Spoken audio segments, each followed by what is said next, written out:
Tonight, after celebrating Mass for tens of thousands, the Pope has the first face-to-face meeting ever with victims of the church sex abuse scandal. I'm Katie Couric. Also tonight, it's the beginning of what could be the biggest child custody battle ever. Parents of hundreds of children from that polygamous sect in West Texas go to court to get them back from the state. And after the debate, the Obama backlash. You were really pummeled during that debate, and I thought it was unfair. This is the CBS Evening News with Katie Couric. Good evening, everyone. And on the third day of his visit to the United States, a big surprise from Pope Benedict. He again addressed the priest-sex abuse scandal that has caused so much pain in this country, but this time in a very personal way. It wasn't on his public schedule, but the Vatican announced that the Pope met today with some of the victims. Our national correspondent Byron Pitts is in Washington. And Byron, what can you tell us about that meeting? Well, Katie, it's our understanding the meeting had been negotiated for weeks, whispered about for days. Here are the details. The meeting took place after this morning's Mass at Nationals Park. Pope Benedict sat with 5 victims from the Boston area inside the Vatican Embassy here in D.C., a gathering brokered by Boston Cardinal Sean O'Malley. According to the Vatican, the Pope told the group he would pray for them, their families, and all victims of clergy abuse. They prayed with the Holy Father, who afterwards listened to their personal accounts and offered them words of encouragement and hope. It was an emotional meeting after what has been an emotional day. With the bulletproof window to his Pope-mobile down and his arm raised, Pope Benedict XVI greeted the faithful. Some 46,000 people, many who arrived at 3 a.m., and helped turn this Major League Baseball park into a place of worship. Holy Father, welcome to Washington. It was nearly 2 hours of songs and scriptures, parts of the service in 6 different languages, a reflection of the ever-changing American Roman Catholic Church, now 30% Hispanic and growing.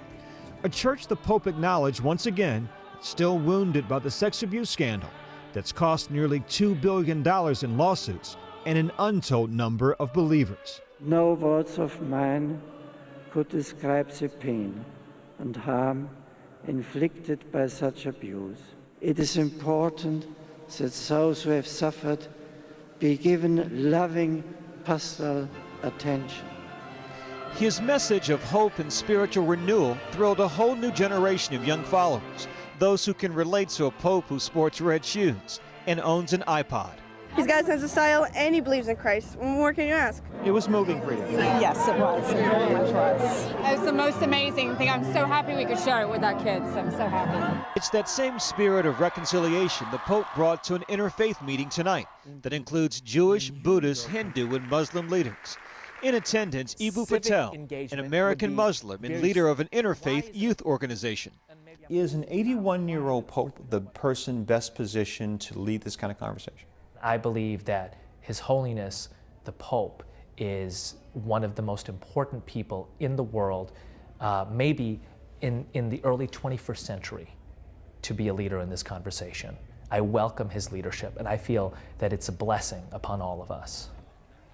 Tomorrow morning, the Pope heads to New York for an all-important speech at the United Nations. But tonight, all the talk is about that private meeting with 5 survivors. Katie? And Byron, in the wake of these scandals, of course, victims' abuse groups were formed all over the country. Have they responded to this meeting so far?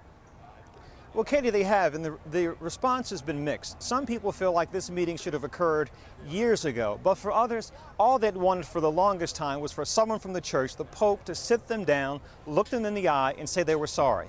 For 5 survivors, that happened. All right, Byron Pitts in Washington tonight. Byron, thank you. Now, more news about that polygamous sect in West Texas. A huge custody battle began in court today, maybe the biggest ever, over hundreds of children seized by the state. And documents give some very disturbing details about what might have been going on inside that compound. Hari Srinivasan has more. Hundreds of attorneys, press, and parents filed into the courthouse in San Angelo, Texas this morning. Polygamists, used to the seclusion of their ranch and the secrecy of their faith, try to ignore cameras and questions. Are you concerned about your kids? Of course. Their goal, to convince a judge to release their children from state custody. How anxious are you to see your kids? Really anxious. How many children do you have? A few. Even fathers who've been camera shy so far appeared at the courthouse, but said little. We're very confused. At stake, whether or not 416 children can continue to be held by the state, most now housed at the county fairgrounds. The children were removed 2 weeks ago from this sprawling 1,700-acre ranch. Authorities raided it in search of an anonymous caller who claimed she was physically and sexually abused, and that she had a child at age 15 with a 50-year-old man. Authorities couldn't find the girl, but they say they found a culture where sexual and physical abuse was systematic and pervasive. Today in court, authorities presented interviews conducted with teenage girls on the ranch, medical records, and a document called a bishop's record found in a safe. It details 38 families with names of men, their wives, and their children. At least 10 women were married by the age of 16, some to men as old as 56. One man had 22 wives. One issue attorneys must address is whether authorities overstep their bounds. In a household where abuse is suspected, Texas law allows every child to be removed. Defining household could become pivotal. So what is a home here? Is it an entire ranch? Is it an entire community? Is it a physical building? Or is it that individual family's home? Katie, court documents also revealed today that teenage girls interviewed at the ranch say they knew and had seen the girl who may have made the phone call that started this all. And the hearings are still continuing, and at this pace, Katie, it could be next week before it's wrapped up. Hari Srinivasan. Hari, thank you. Turning to politics and the fallout from last night's debate between Hillary Clinton and Barack Obama. Obama took a bruising, and some supporters say he was not treated fairly. Dean Reynolds is in Greenville, North Carolina tonight. Dean, how is the candidate doing the day after? Well, Katie, last night Barack Obama was defensive, but today he is defiant. I mean, last night I think we set a new record because it took us 45 minutes before we even started talking about a single issue that matters to the American people. Instead, he was questioned about issues ranging from his controversial preacher do you think Reverend Wright loves America as much as you do? To the radical urban terrorists who used to be his neighbors in Chicago. Can you explain that relationship for the voters and explain to Democrats why it won't be a problem? To his past statements. Do you understand that some people in this state find that patronizing? He was even grilled about his flag pin or lack thereof. A series of questions that aides say left him dispirited. But the debate hosted by ABC News came in for scathing criticism. Its own website logged more than 15,000 hits, most of them negative. Obama partisans sure didn't like it. And I thought it was unfair. Today, Obama noted how much his opponents seemed to enjoy the evening. You know, Senator Clinton, looked in her element. She's, that's her right to kind of twist the knife a little bit. You've just got to kind of let it,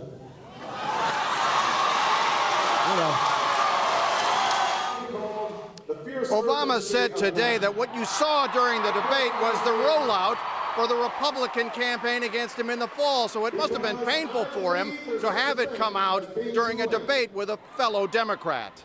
Katie? Dean Reynolds. Dean, thank you. Jeff Greenfield is our senior political correspondent. We heard Barack Obama's critique of Hillary Clinton last night, but in general, what kind of reviews is she getting? She's always best when she can be on policy grounds. So the second part of that debate was a strong point for her. She used, as Dean indicated, all of the critiques of Obama that the moderators used to say, well, I wouldn't say these things, but we know how the Republicans behave, so that's why it's relevant. We're going to see whether or not this produces a stronger wave for her, or maybe some kind of sympathy backlash among Democrats for Obama. Meanwhile, she may have her own elitist problem brewing. Is that right, Jeff? Over the last couple of days in the web universe has emerged the story that in 1995, after the midterm rout of the Democrats, there was a Camp David gathering to talk about what to do about white working class voters. And according to 3 eyewitnesses, including Benjamin Barber, who wrote a book about this, a political scientist who was there, she said, I want to get this right, screw them, you don't owe them a thing, Bill, they're doing nothing for you, you don't have to do anything for them. So I guess we're going to have dueling elitism charges over the next couple of weeks. And has the Clinton campaign responded to that? They first said it didn't happen, and now they're saying, well, that doesn't represent what she's done the last 35 years. What's most interesting, quickly, what Hillary Clinton is doing, raising the question of vulnerability in November, is exactly what Bill Clinton's opponents raised about him in the 1992 primary, saying the draft and Jennifer Flowers are going to make you vulnerable. So this is kind of a weird twist of fate that she's now using the argument. All right, Jeff Greenfield. Jeff, thank you. Okay. Meanwhile, British Prime Minister Gordon Brown in Washington for an official visit met with all 3 presidential candidates today. Each meeting lasted 45 minutes, followed by pictures and handshakes. Later, Brown met with President Bush at the White House and said the special relationship between Britain and the U.S. will continue no matter who becomes the next president. There is much more CBS News ahead, including middle-aged men answering the call, signing up for the priesthood. But up next, a growing number of combat veterans are suffering from mental illness, and many say the government is simply not getting them the help they need.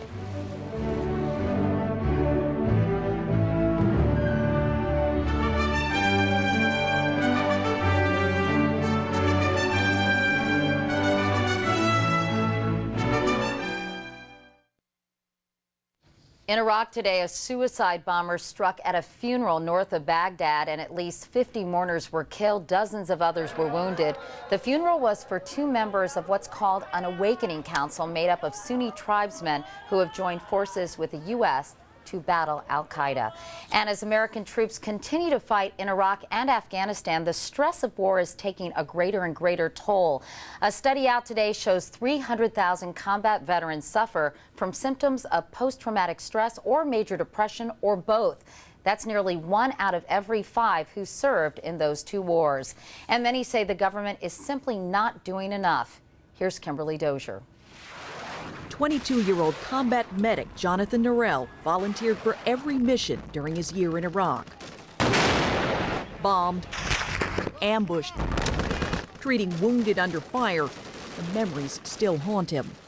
Things that affected me most weren't the IEDs, which I went through 6 or 7, and all the firefights and just the combat. It wasn't so much that, it was the psychological stuff, the people, that I failed to help. By the time he came off his tour of duty, he was diagnosed with post-traumatic stress disorder, anxiety, sleeplessness, and flashbacks. Military doctors recommended immediate discharge and treatment, but the Army command refused. Instead, they forced him into combat training exercises. He turned to drugs and alcohol. I just lost it. I didn't want to do it anymore. So the Army he served so well in Iraq threatened to expel him without medical benefits. Norell's case reveals the showdown inside the military between the new school and the old school view on how to handle PTSD, one of the signature injuries of the Iraq and Afghan wars. What do you guys got? Roger, stand by, stand by. And experts warn there's a storm coming, a generation of soldiers coming home with post-traumatic stress disorder. CBS News has been given documents showing more than 100,000 vets of the Iraq and Afghan wars are seeking help for mental health disorders. Norell decided to fight back by reaching out to veterans groups and advocates like Carissa Picard, whose husband leaves for Iraq in June. Our soldiers didn't choose to wage this war. They didn't choose to go to Iraq or Afghanistan. We sent them there. We need to take responsibility for what happens to them. It took months of meetings, emails, and phone calls, lobbying congressmen and the top levels of the Pentagon before Norell finally got help here at Fort Hood. We asked the man in charge of treatment why it took so long. The field commander recognizes the soldier has a problem, and they request the soldier to come to the Warrior Transition Unit. Now that sounds great, but we know in this situation, for several months, it didn't happen. It didn't happen. I think there are lessons from this case that can help us all as we move forward. CBS News has learned that top Pentagon officials have made visits to bases across the country. They're telling Army commanders to take their doctors' diagnoses more seriously and get the troops treatment. Norell hopes that by speaking out, Hopefully what happened to me doesn't happen to any more soldiers, other troops won't have to fight so hard to get the help they need. Kimberly Dozier, CBS News, Fort Hood, Texas. Now, if you'd like to learn more about post-traumatic stress disorder, you can go to cbsnews.com and click on CBS Evening News for a list of warning signs and resources for getting help. Coming up next, changing careers in midlife by becoming men of the cloth.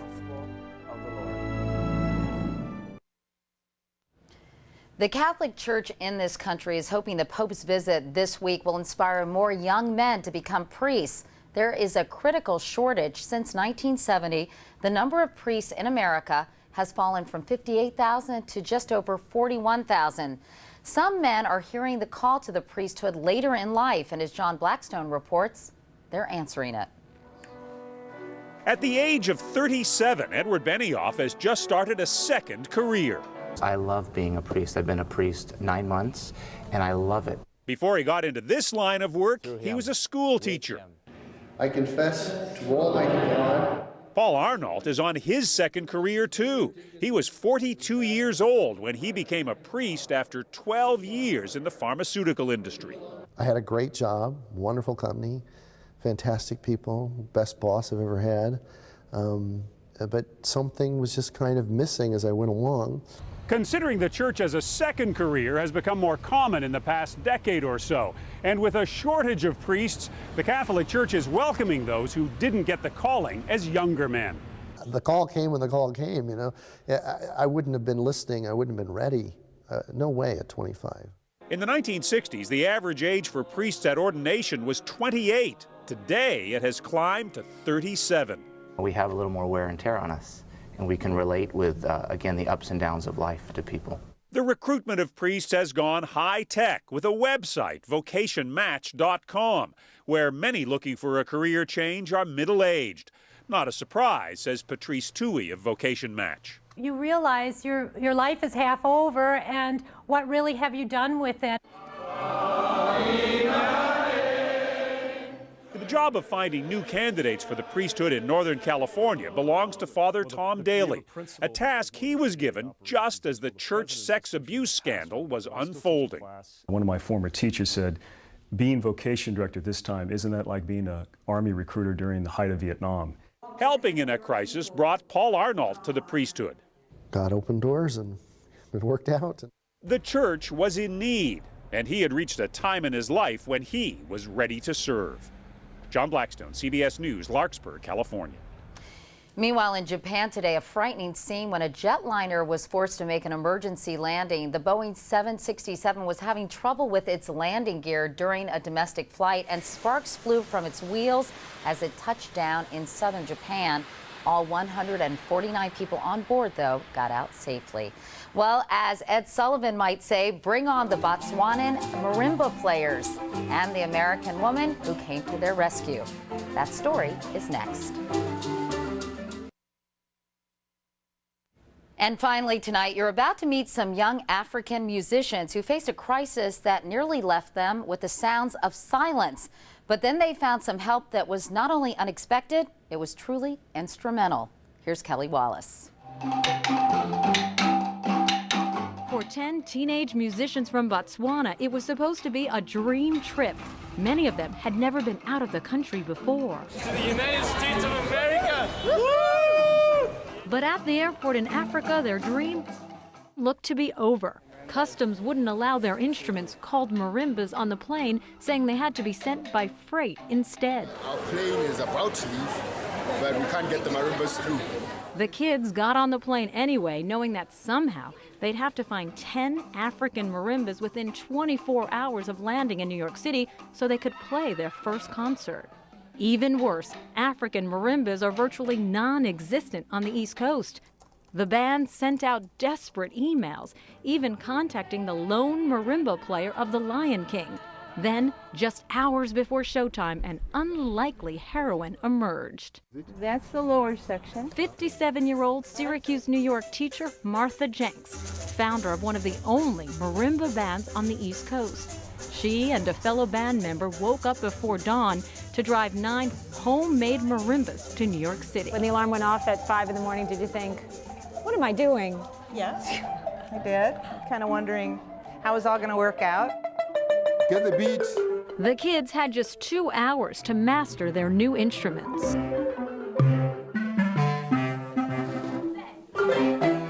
When the performance began, it looked like they'd been playing them for years.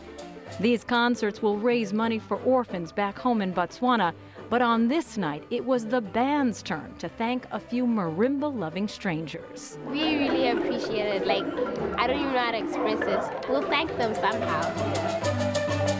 The music was all the thanks they needed. Kelly Wallace, CBS News, New York.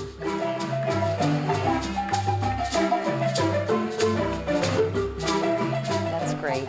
And that is the CBS Evening News. I'm Katie Couric. I'll see you tomorrow. Good night.